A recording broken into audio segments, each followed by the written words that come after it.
Hey there, I'm Samara Lynn. I'm the lead networking analyst at PCMag.com, and I'm going to show you today the quick and easy way to set up a wireless router. Now, you can use these instructions to set up a new wireless router, but you also can use them to set up a previously used router. Let's say someone gave you a router. Now, if that's the case, if you're using a refurbed router, the first thing you want to do is reset the router back to factory settings. Now, most routers have a recessed reset button, either on the back or somewhere on the side of the router. So you just want to take a paper clip and you want to hold that button for about 30 seconds with the router powered on. And you're going to hold it until the LEDs flash and then stop blinking. That pretty much indicates that the router is reset. So let's get started. To set up a router, you first want to disconnect any router you currently have connected to a DSL or cable modem.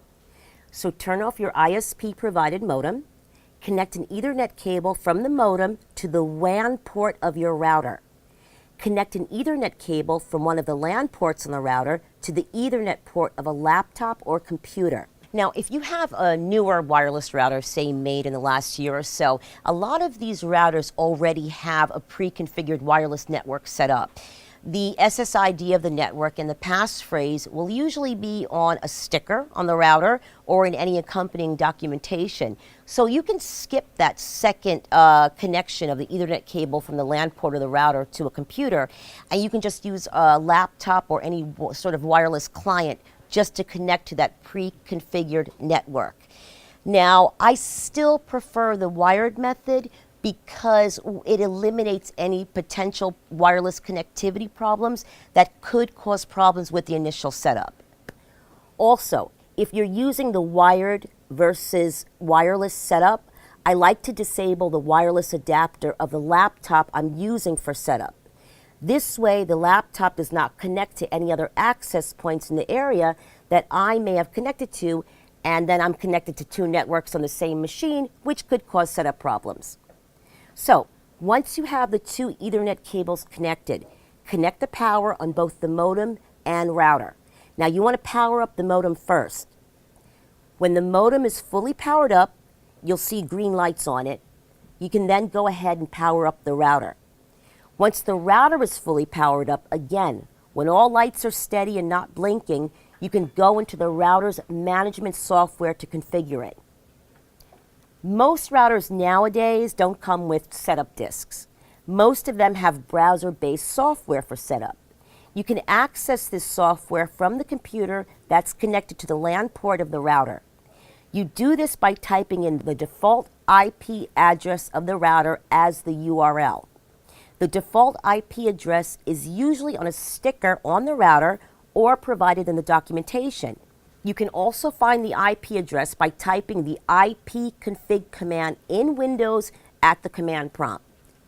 You can see here my default IP address of my router is 192.168.3.1. So that's what I'm going to type into my browser as the URL. Here, I'm getting prompted to log into the router's management interface. And this is where you put in the admin username and password. This information is usually included in the documentation or on a sticker on the router. Now, if you have an older router or a pre-used one and you set it back to factory default, you can usually find the default admin username and password with a Google search.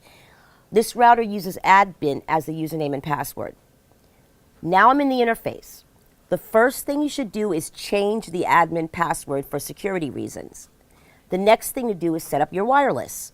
New routers will usually already have an SSID set up for both the 2.4 gigahertz and the 5 gigahertz band in dual band routers, or just a single SSID for a single band router.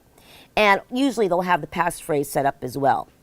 You want to ensure that security is set to WPA2 encryption, except in those rare cases where you have wireless devices that don't support WPA2. However, most these days do. Apply your settings and congratulations, your router is set up. Of course, you can at any time do more configurations, such as enabling quality of service, setting up firewall rules, or any other features your router supports. And that is how you can set up just about any wireless router. For more wireless networking tips, router reviews and thousands of other tech product reviews, check out PCMag.com.